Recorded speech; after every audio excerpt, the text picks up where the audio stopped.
ലോകത്തെ ഒന്നാക്കുന്ന ശക്തിയായി യോഗ മാറിയെന്ന് പ്രധാനമന്ത്രി നരേന്ദ്രമോദി. 4ാമത് രാജ്യാന്തര യോഗ ദിനാചരണത്തിന്റെ ഭാഗമായി ഡെറാഡൂണിലെ വനഗവേഷണ കേന്ദ്രത്തിൽ സംസാരിക്കുകയായിരുന്നു അദ്ദേഹം. आज दुनिया की सबसे पावरफुल यूनिफाइंग फोर्स में से एक बन गया है. मैं विश्वास के साथ कह सकता हूं कि यदि आज पूरी दुनिया में योग करने वालों के आंकड़े जुटाए जाएं तो हो सकता है एक अद्भुत तथ्य विश्व के सामने उभर करके आएगा. अलग अलग देशों में, पार्कों में, खुले मैदानों में, सड़कों के किनारे पर, दफ्तरों में, घरों में, अस्पतालों में, स्कूलों में, कॉलेजों में ऐतिहासिक विरासत के सानिध्य में योग के लिए सामान्य से सामान्य लोग जुड़ते चले जा रहे हैं. കൂടുതൽ വിവരങ്ങളുമായി ഹരീഷ് ശരിക്കന്. ഹരീഷ്, ഇന്ന് അന്താരാഷ്ട്ര യോഗാ ദിനമാണ്. യോഗാ ദിനത്തിന്റെ ഭാഗമായി ഇന്ന് പ്രധാനമന്ത്രി ഡെറാഡൂണിൽ എന്തെല്ലാം കാര്യങ്ങളാണ് പറഞ്ഞത്? പ്രിയ, ഇന്ന് ലോകത്തെ 4ാമത് അന്താരാഷ്ട്ര യോഗാ ദിനം ആചരിക്കുകയാണ്. പ്രധാനമന്ത്രി നരേന്ദ്രമോദി ഇന്ന് ഡെറാഡൂണിൽ വെച്ചിട്ടാണ് യോഗാ ദിനം ആചരിക്കുന്നത്. വിവിധ കേന്ദ്രമന്ത്രിമാരും അതുപോലെ തന്നെ മറ്റു മന്ത്രിമാർക്കും എല്ലാവർക്കും, ക്യാബിനറ്റ് പദവിയുള്ള മന്ത്രിമാർക്കും എല്ലാവർക്കും തന്നെ ഓരോ സ്ഥലങ്ങളിലായിരുന്നു ഒരു യോഗാ ദിനം ആചരിക്കാൻ വേണ്ടി നിർദ്ദേശം നൽകിയത്. ഇതിന്റെ അടിസ്ഥാനത്തിൽ തന്നെ എല്ലാ മന്ത്രിമാരും ഇന്നലെ വൈകുന്നേരത്തോടു കൂടി തന്നെ പല സ്ഥലങ്ങളിലേക്ക് യാത്ര തിരിച്ചിരുന്നു. നിലവിൽ ഭാരതം ലോകത്തിന് നൽകിയ സംഭാവനയാണ് യോഗ. പ്രധാനമന്ത്രി നരേന്ദ്രമോദി ഉത്തരാഖണ്ഡിലെ ഡെറാഡൂൺ യോഗാ ദിനം ആചരിക്കുകയാണ്. രാജ്യത്തിന്റെ പ്രധാന നഗരങ്ങളിൽ വിവിധ കേന്ദ്രമന്ത്രിമാർ യോഗാ ദിനാചരണത്തിന് നേതൃത്വം നൽകുന്നുണ്ട്. കേന്ദ്രമന്ത്രി രാജ്നാഥ് സിംഗ് ലക്നൌവിലും അതുപോലെ തന്നെ ഗതാഗത വകുപ്പ് മന്ത്രി നിതിൻ ഗഡ്കരി നാഗ്പൂരിലും അനന്ത്കുമാർ ഹെഗ്ഡെ കൊച്ചിയിലുമാണ് യോഗാ ദിനം ആചരിക്കുന്നത്. 4ാമത് അന്താരാഷ്ട്ര യോഗാ ദിനത്തിൽ രാജ്യമെമ്പാടും വിപുലമായ ആഘോഷ പരിപാടികളാണ് സംഘടിപ്പിച്ചിരിക്കുന്നത്. യോഗാചാര്യ ബാബ രാംദേവ് അതുപോലെ തന്നെ ആർട്ട് ഓഫ് ലിവിംഗ് തുടങ്ങിയ വിവിധ സാംസ്കാരിക സംഘടനകൾ യോഗാ ദിനാചരണം നടത്താൻ വേണ്ടി തീരുമാനിച്ചിട്ടുണ്ട്. അവരുടെ പരിപാടികളെല്ലാം തന്നെ രാജ്യത്തെ വിവിധ ഭാഗങ്ങളിൽ പുരോഗമിച്ചുകൊണ്ടിരിക്കുകയാണ്. 2014 ജൂൺ 21 അന്താരാഷ്ട്ര യോഗാ ദിനമായി ഐക്യരാഷ്ട്രസഭ പ്രഖ്യാപിച്ചത്. ഇന്ത്യയുടെ പ്രധാനമന്ത്രി നരേന്ദ്രമോദി 2014 സെപ്റ്റംബർ 27 ഐക്യരാഷ്ട്രസഭയുടെ 69ാം സമ്മേളനത്തിൽ പങ്കെടുക്കുമ്പോൾ മുന്നോട്ട് വെച്ചൊരു ആശയമാണ് അന്താരാഷ്ട്ര യോഗാ ദിനമായി പിന്നെ പരിണമിച്ചു മാറിയിരിക്കുന്നത്. മോദിയുടെ നിർദ്ദേശപ്രകാരം 2014 ഡിസംബർ 11 ചേർന്ന ഐക്യരാഷ്ട്രസഭയുടെ ജനറൽ അസംബ്ലിയിൽ 177 രാഷ്ട്രങ്ങളുടെ പിന്തുണയോടെ എല്ലാ വർഷവും ജൂൺ 21 തീയതി അന്താരാഷ്ട്ര യോഗാ ദിനമായി ആചരിക്കാൻ തീരുമാനമായിരിക്കുകയാണ്. നിലവിൽ രാജ്യമെമ്പാടും പല ഭാഗങ്ങളിലും എല്ലാം തന്നെ രാജ്യത്തിന്റെ 29 സംസ്ഥാനങ്ങളിലെ പല ഭാഗങ്ങളിലും കേന്ദ്രമന്ത്രിമാരുടെ അതുപോലെ തന്നെ നേതാക്കളുടെ നേതൃത്വത്തിൽ യോഗാ ദിനം ആചരിച്ചു വരികയാണ്.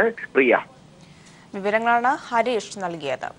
അന്താരാഷ്ട്ര യോഗാ ദിനം സംസ്ഥാനത്തും വിപുലമായി ആചരിച്ചു. യോഗയുടെ ഔന്നത്യം മറ്റൊന്നിനുമില്ലെന്നും എന്നാൽ ഒരു കൂട്ടർ യോഗയെ ഹൈജാക്ക് ചെയ്യാൻ ശ്രമിക്കുന്നതായും മുഖ്യമന്ത്രി പിണറായി വിജയൻ പറഞ്ഞു. യോഗ മതാതീതമായ അഭ്യാസമുറയാണെന്നും സംസ്ഥാനതല ഉദ്ഘാടനം നിർവഹിച്ച് മുഖ്യമന്ത്രി വ്യക്തമാക്കി. ആയുഷ് വകുപ്പിന്റെ നേതൃത്വത്തിലാണ് സംസ്ഥാനത്ത് യോഗാദിനം വിപുലമായി ആചരിച്ചത്. അന്താരാഷ്ട്ര യോഗാദിനത്തിന്റെ സംസ്ഥാനതല ഉദ്ഘാടനം മുഖ്യമന്ത്രി പിണറായി വിജയൻ തിരുവനന്തപുരത്ത് നിർവഹിച്ചു. യോഗ മതാതീതമായ അഭ്യാസമുറയാണ്. എന്നാൽ ഒരു കൂട്ടർ യോഗയെ ഹൈജാക്ക് ചെയ്യാൻ ശ്രമിക്കുന്നതായി മുഖ്യമന്ത്രി പറഞ്ഞു. ഇത് തെറ്റിദ്ധരിച്ച് ആരും മാറി നിൽക്കരുതെന്നും മുഖ്യമന്ത്രി ആവശ്യപ്പെട്ടു. യോഗ എല്ലാവരുടേതുമാണ്. ഏതെങ്കിലും ഒരു കൂട്ടർക്ക് മാത്രം അവകാശപ്പെട്ടുള്ളതല്ല. മതാതീതമായ ഒരു അഭ്യാസമുറയാണ്. ഇത് തങ്ങൾക്ക് മാത്രം അവകാശപ്പെട്ടതാണ് എന്ന് ഒരു കൂട്ടർ സ്ഥാപിക്കാൻ നോക്കുമ്പോൾ മറ്റുള്ളവർ ചിലപ്പോൾ അതിനോടൊരു വിപ്രതിപത്തി കാണിക്കാനിടയാണ്. യഥാർത്ഥത്തിൽ ഇത് യോഗയുടെ സ്വീകാര്യത ഉറക്കുന്നതിനിടയാക്കുന്നത്. ഉദ്ഘാടനത്തിന് ശേഷം നിയമസഭാ സാമാജികർ, വിദ്യാർത്ഥികൾ, പൊതുജനങ്ങൾ എന്നിവർ പങ്കെടുത്ത സമൂഹയോഗയും നടന്നു. ആരോഗ്യമന്ത്രി കെ ശൈലജയും ഇതിൽ പങ്കുചേർന്നു. വളരെ സാവധാനത്തിൽ നിങ്ങളുടെ ശ്രദ്ധ ശ്വാസത്തിലേക്ക് കൊണ്ടുപോകുക. മലം ശരീരസ്യ ചവൈദ്യകേന. അന്താരാഷ്ട്ര യോഗാ ദിനത്തിനോടനുബന്ധിച്ച് സമൂഹയോഗയ്ക്ക് പുറമെ ശില്പശാലകൾ, റോഡ് ഷോ, കലാപരിപാടികൾ എന്നിവയും സംസ്ഥാനത്തുടനീളമായി നടക്കുന്നുണ്ട്. News bureau, Thiruvananthapuram. ഇടവേള. കേരള ബാങ്ക് ഓണത്തോടെ യാഥാർത്ഥ്യമാകുമെന്ന് മന്ത്രി കടകംപള്ളി സുരേന്ദ്രൻ. നിലവിലുള്ള ഉദ്യോഗസ്ഥരുടെ താൽപര്യം സംരക്ഷിക്കുമെന്നും മന്ത്രി പറഞ്ഞു. കേരള ബാങ്ക് രൂപീകരണമാണ് മുഖ്യമായിട്ടും നമ്മുടെ സംസ്ഥാനത്ത് ഉണ്ടാകേണ്ടത്. അതിനാവശ്യമായിട്ടുള്ള ഒരു സന്ദർഭം ഒരുക്കാൻ വേണ്ടിയിട്ടാണ് ആഗ്രഹിക്കുന്നത്. സർ, 14-13 ബാങ്കുകളും LDFന് കിട്ടും, സ്റ്റേറ്റ് ബാങ്കും കിട്ടും. സർ, ഇടതുപക്ഷ ജനാധിപത്യ മുന്നണിയുടെ നിരവധി പ്രവർത്തകന്മാർ നേതൃത്വം വഹിച്ച് പ്രവർത്തിക്കേണ്ടതായിട്ടുള്ള ബാങ്കുകളുടെ ഭരണം തന്നെ വേണ്ടെന്ന് വെച്ചുകൊണ്ട് കേരള ബാങ്ക് യാഥാർത്ഥ്യമാക്കുന്നതിന് വേണ്ടി പരിശ്രമിക്കുന്ന ഈ ഗവൺമെന്റിന്റെ ആ സത്പ്രവർത്തനത്തെ നോക്കിക്കാണാൻ നമുക്ക് സാധിക്കണമെന്നാണ് എനിക്ക് പറയാനുള്ളത് സർ. 10/10/2018 വരെയാണ് ജില്ലാ സഹകരണ ബാങ്കുകളുടെ അഡ്മിനിസ്ട്രേറ്റീവ് ഭരണത്തിന്റെ കാലാവധി ഇപ്പോൾ ദീർഘിപ്പിച്ചിട്ടുള്ളത്. അതിനിടയിൽ കേരള ബാങ്കിന്റെ രൂപീകരണം സാധ്യമാകും എന്ന് തന്നെയാണ് കരുതുന്നത്. നേരത്തെ തന്നെ ഗവൺമെന്റ് വ്യക്തമാക്കിയിട്ടുള്ളതാണ്, ഒരു ബ്രാഞ്ചസും നമ്മൾ ഒഴിവാക്കാൻ പോകുന്നില്ല. ജീവനക്കാരുടെ താല്പര്യങ്ങൾ സംരക്ഷിച്ചുകൊണ്ട് മാത്രമേ കേരള ബാങ്ക് പ്രവർത്തന പഥത്തിൽ വരികയുള്ളൂ. കൂടുതൽ വിവരങ്ങളുമായി ഷീജ ചേരുകയാണ്. ഷീജ, കേരള ബാങ്കിന്റെ രൂപീകരണവുമായി ബന്ധപ്പെട്ട് എന്തെല്ലാം കാര്യങ്ങളാണ് മന്ത്രി നിയമസഭയിൽ പറഞ്ഞത്? ഓണക്കാലത്ത് തന്നെ കേരള ബാങ്ക് യാഥാർത്ഥ്യമാകും എന്നാണ് മന്ത്രി കടകംപള്ളി സുരേന്ദ്രൻ ചോദ്യോത്തര വേളയിൽ വ്യക്തമാക്കിയിരിക്കുന്നത്. അത് തന്നെയാണ് സർക്കാരിന്റെ പ്രതീക്ഷ. എന്നാൽ നിലവിലെ ജീവനക്കാരെ സംരക്ഷിച്ചുകൊണ്ട് തന്നെയായിരിക്കും ബാങ്ക് യാഥാർത്ഥ്യമാകുക. ആ രീതിയിൽ ഒരു ആശങ്കയും വേണ്ട എന്നാണ് മന്ത്രി ചോദ്യോത്തരത്തിൽ വ്യക്തമാക്കിയിരിക്കുന്നത്. ഒപ്പം തന്നെ സഹകരണ ബാങ്കുകൾ മൈക്രോ ഫിനാൻസ് വായ്പ ആരംഭിക്കുന്നതായും മന്ത്രി അറിയിച്ചിട്ടുണ്ട്. ഇത് കുടുംബശ്രീക്ക് 9% പലിശയ്ക്കായിരിക്കും സഹകരണ ബാങ്കുകൾ വായ്പ നൽകുക. കുടുംബശ്രീ അംഗങ്ങൾക്ക് 12% വായ്പയ്ക്ക് നൽകുന്നതായിരിക്കും. മുറ്റത്തെ മുല്ല എന്ന് പേരിട്ടിട്ടുള്ള ഈ മൈക്രോ ഫിനാൻസ് വായ്പ പാലക്കാട് 26-ാം തീയതി തുടക്കം കുറിക്കും എന്നാണ് മന്ത്രി അറിയിച്ചിട്ടുള്ളത്. കേരള ബാങ്ക് ഓണത്തോടെ യാഥാർത്ഥ്യമാകുമെന്ന് മന്ത്രി കടകംപള്ളി സുരേന്ദ്രൻ സഭയിൽ നിലവിലുള്ള ഉദ്യോഗസ്ഥരുടെ താൽപര്യം സംരക്ഷിക്കുമെന്നും മന്ത്രി പറഞ്ഞിരിക്കുന്നു. വിവരങ്ങളാണ് ഷീജ നൽകിയത്. കൊച്ചുവേളി മംഗളൂരു ജംഗ്ഷൻ അന്ത്യോദയ എക്സ്പ്രസ് ട്രെയിനിന് ജില്ലാ സ്ഥാപനമായ കാസർഗോഡ് സ്റ്റോപ്പ് അനുവദിക്കാത്തതിൽ വ്യാപക പ്രതിഷേധം. രാഷ്ട്രീയ, സാമൂഹ്യ, സാംസ്കാരിക രംഗത്തെ പ്രമുഖർ പ്രതിഷേധിച്ചു വരികയാണ്.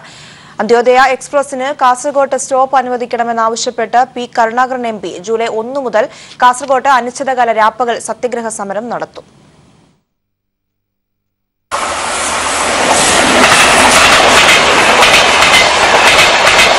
പതിനാറ് ജനറൽ ബോഗികൾ മാത്രമുള്ള കൊച്ചുവേളി മംഗളൂരു ജംഗ്ഷൻ അന്ത്യോദയ എക്സ്പ്രസ് ആഴ്ചയിൽ 2 ദിവസം മാത്രമാണ് സർവീസ് നടത്തുന്നത്. വ്യാഴം, ശനി ദിവസങ്ങളിൽ രാത്രി 9:25 കൊച്ചുവേളിയിൽ നിന്ന് പുറപ്പെടുന്ന വണ്ടി പിറ്റേന്ന് രാവിലെ 9:15 മംഗളൂരു ജംഗ്ഷൻ സ്റ്റേഷനിലെത്തും. ഇവിടെ നിന്നും വെള്ളി, ഞായർ ദിവസങ്ങളിൽ രാത്രി 8 മണിക്ക് പുറപ്പെടുന്ന ട്രെയിൻ പിറ്റേന്ന് രാവിലെ 8:15 കൊച്ചുവേളിയിലെത്തും. 6 സ്റ്റോപ്പുകൾ മാത്രമുള്ള ഈ വണ്ടിക്ക് ജില്ലാസ്ഥാന നഗരങ്ങളായ ആലപ്പുഴയിലും കാസർകോട്ടും സ്റ്റോപ്പില്ല. ജൂൺ 9 സർവീസ് തുടങ്ങിയ അന്ത്യോദയ എക്സ്പ്രസിൽ യാത്രക്കാർ വളരെ കുറവാണെന്നതാണ് ഇതുവരെയുള്ള അനുഭവം. സ്റ്റോപ്പുകൾ കുറഞ്ഞതിനാലാണ് ഈ സ്ഥിതി. കണ്ണൂർ വിട്ടാൽ 133 കിലോമീറ്റർ നിർത്താതെ ഓടുന്ന വണ്ടി മംഗളൂരു ജംഗ്ഷനിൽ ഓട്ടം നിർത്തുന്നു. ജില്ലാസ്ഥാന നഗരമായ കാസർകോട്ട് സ്റ്റോപ്പ് അനുവദിക്കണമെന്നാവശ്യപ്പെട്ട് ബഹുജന പ്രക്ഷോഭം ശക്തമാവുകയാണ്. സ്റ്റോപ്പ് അനുവദിച്ചില്ലെങ്കിൽ ജൂലൈ 1 മുതൽ അനിശ്ചിതകാല രാപ്പകൽ സത്യഗ്രഹ സമരം ആരംഭിക്കുമെന്ന് കാസർഗോഡ് MP പി കരുണാകരൻ പറഞ്ഞു. ഇത്തരമൊരു ട്രെയിൻ ആരംഭിക്കുന്ന സമയത്ത് പ്രധാനപ്പെട്ട സ്റ്റേഷനുകൾ, പ്രത്യേകിച്ച് ജില്ലാ തലസ്ഥാനങ്ങൾ ഒരു കാരണവശാലും ഒഴിവാക്കാൻ വേണ്ടി പാടില്ല. ജനറൽ മാനേജറെ ഞാൻ വിളിച്ചിരുന്നു ചെന്നൈയിൽ.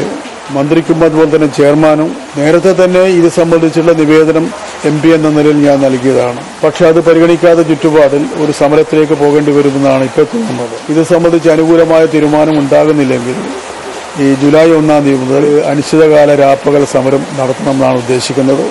രാജധാനി ഉൾപ്പെടെ ഈ റൂട്ടിൽ സർവീസ് നടത്തുന്ന 5 ട്രെയിനുകൾക്ക് ജില്ലാസ്ഥാനമായ കാസർകോട്ട് സ്റ്റോപ്പില്ല. അന്ത്യോദയ എക്സ്പ്രസിനും സ്റ്റോപ്പ് നിഷേധിച്ചതോടെയാണ് യാത്രാ പ്രശ്നം രൂക്ഷമായിട്ടുള്ള കാസർകോട്ടെ ജനങ്ങൾ പ്രതിഷേധം ശക്തമാക്കിയത്. News bureau, Kasaragod. നീറ്റ് പരീക്ഷയിൽ മികച്ച വിജയം പ്രതീക്ഷിച്ചിരുന്നെങ്കിലും സംസ്ഥാന തലത്തിൽ 1ാം റാങ്ക് അപ്രതീക്ഷിതമായിരുന്നുവെന്ന് ജസ് മരിയ. നേട്ടം മാതാപിതാക്കൾക്കും അധ്യാപകർക്കും സമർപ്പിക്കുന്നുവെന്നും ജസ് മരിയ പറഞ്ഞു. കോഴിക്കോട് മെഡിക്കൽ കോളേജിൽ പഠിക്കാനാണ് താൽപര്യമെന്നും അങ്കമാലി സ്വദേശിനിയായ ജസ് മരിയ പറഞ്ഞു. അഖിലേന്ത്യാ തലത്തിൽ ജസ് മരിയയ്ക്ക് 56ാം റാങ്കാണെന്ന് അറിഞ്ഞെങ്കിലും സംസ്ഥാന തലത്തിൽ എത്രാം റാങ്കാണെന്ന അനിശ്ചിതത്വം നിലനിൽക്കുകയായിരുന്നു. എന്നാൽ സംസ്ഥാനത്തെ പ്രവേശന പരീക്ഷാഫലം പ്രഖ്യാപിച്ചതോടെ അനിശ്ചിതത്വം നീങ്ങി അങ്കമാലി മേനാച്ചേരി കുടുംബം അത്യാഹ്ലാദത്തിലായി. 1ാം റാങ്ക് അപ്രതീക്ഷിതമായിരുന്നുവെന്ന് ജസ് മരിയ പറഞ്ഞു. ഒത്തിരി സന്തോഷമുണ്ട് റാങ്ക് അറിഞ്ഞപ്പോൾ. ടീച്ചേഴ്സും സാർമാരൊക്കെ ഒത്തിരി അധികം ഹെൽപ്പ് ചെയ്തിട്ടുണ്ട്. കുറേ എക്സാമുകൾ എഴുതിയും എപ്പോഴും ഡൗട്ട് ചോദിക്കാനും സാർമാരൊക്കെ അവൈലബിൾ ആയിരുന്നു. അതൊക്കെ ഒത്തിരി അധികം സഹായിച്ചിട്ടുണ്ട്. പിന്നെ ഓഫ്കോഴ്സ് ദൈവാനുഗ്രഹമാണ്. ഓഫ്കോഴ്സ് റെയിൽവേ ലോക്കോ പൈലറ്റ് ബെന്നിയുടെയും അധ്യാപികയായ ജസീന്തയുടെയും മകളായ ജസ്മരിയ +2 പഠനശേഷം പാലായിലെ കോച്ചിംഗ് സെന്ററിൽ താമസിച്ച് പഠിക്കുകയായിരുന്നു. സഹോദരൻ John Benny Thiruvananthapuram government engineering college വിദ്യാർത്ഥിയാണ്. News bureau, Kochi. റോഹിംഗ്യൻ അഭയാർത്ഥികൾക്ക് സഹായഹസ്തവുമായി കോഴിക്കോട്ടെ കുടുംബശ്രീയും വസ്ത്രങ്ങളും ഭക്ഷ്യധാന്യങ്ങളും എത്തിക്കുന്നതിനൊപ്പം ഇവരുടെ ജീവിതം പഠിക്കാനും കുടുംബശ്രീ അംഗങ്ങളുടെ സംഘം പുറപ്പെടുകയാണ്. റോഹിംഗ്യൻ അഭയാർത്ഥി ക്യാമ്പുകളിൽ അഭയാർത്ഥികളുടെ ജീവിതം പഠിക്കാനും പ്രശ്നങ്ങൾ മനസ്സിലാക്കി സഹായിക്കാനും ഇനി കുടുംബശ്രീയും. കോഴിക്കോട്ടെ Kudumbashree project officer MV Ramsi ഇസ്മയിലിന്റെ നേതൃത്വത്തിലുള്ള കോർപ്പറേഷൻ കുടുംബശ്രീയുടെ 13-അംഗ സംഘമാണ് ഡൽഹിയിലെയും ഉത്തരേന്ത്യയിലെയും വിവിധ അഭയാർത്ഥി ക്യാമ്പുകൾ സന്ദർശിക്കുന്നത്. CDS ഡ്രസ് ബാങ്കിലൂടെ കോഴിക്കോട് കോർപ്പറേഷൻ കുടുംബശ്രീ ഇതിനകം തന്നെ 3000-ലധികം വസ്ത്രങ്ങൾ റോഹിംഗ്യൻ അഭയാർത്ഥി ക്യാമ്പുകളിലേക്കായി നൽകിയിട്ടുണ്ട്. ഇതിന്റെ തുടർച്ചയായി വിവിധ സൊസൈറ്റികളിൽ നിന്നും വ്യക്തികളിൽ നിന്നും ശേഖരിച്ച 25 കിലോ ഭക്ഷ്യധാന്യവും വസ്ത്രങ്ങളും United Nations high commissioner of refugees അഭയാർത്ഥി ദിനത്തിന്റെ ഭാഗമായി ക്യാമ്പുകളിലേക്ക് എത്തിക്കുന്നതിന് കൈമാറി. സമൂഹത്തിൽ ഇന്ന് അനുഭവിക്കുന്ന ഏറ്റവും വലിയ യാതന അനുഭവിക്കുന്ന പ്രയാസം അനുഭവിക്കുന്ന ഒരു വിഭാഗമാണ് അഭയാർത്ഥികൾ, നമ്മുടെ നാട്ടിലുള്ള അഭയാർത്ഥികൾ. ഈ തരുണത്തിൽ ഇത്തരത്തിലുള്ള സംഘടനാ സംവിധാനവുമായി യോജിച്ച് പ്രവർത്തിക്കുന്ന ഡൽഹി ആസ്ഥാനമായുള്ള ഉബൈസ് ഫൗണ്ടേഷന്റെ പ്രവർത്തകരെ ഞങ്ങളെ സമീപിച്ചതിൻ്റെ അടിസ്ഥാനത്തിലാണ് കഴിഞ്ഞ ഘട്ടങ്ങളിൽ ഞങ്ങൾ 3000-ഓളം വരുന്ന വസ്ത്രങ്ങൾ നമ്മൾ വിതരണം ചെയ്യാൻ കഴിഞ്ഞിട്ടുണ്ട്. അപ്പോൾ അതിൻ്റെ തുടർച്ച എന്നുള്ള നിലയ്ക്ക് ഇന്ന് ലോക അഭയാർത്ഥി ദിനം കൂടി ആചരിക്കുന്ന ഘട്ടത്തിൽ അവർക്ക് ധാന്യങ്ങളും അതുപോലെ തന്നെ വസ്ത്രങ്ങളും പുതുവസ്ത്രങ്ങളും വിതരണം ചെയ്യാന്നുള്ള ഉദ്ദേശത്തോടു കൂടിയാണ് ഇത്തരത്തിലുള്ള ഒരു പരിപാടി പ്ലാൻ ചെയ്തിട്ടുള്ളത്. കുടുംബശ്രീയുടെ പരിശീലന ഗവേഷണ സ്ഥാപനമായ എക്സാദിന്റെ അംഗങ്ങളും സംഘത്തെ അനുഗമിക്കുന്നുണ്ട്. സന്ദർശനത്തിന്റെ ഭാഗമായി ഡൽഹിയിൽ നോർക്കയുടെയും ജനസംസ്കൃതിയുടെയും സഹകരണത്തോടെ അഭയാർത്ഥികൾക്കായി വിവിധ പരിപാടികളും സംഘടിപ്പിക്കും. News bureau, Kozhikode.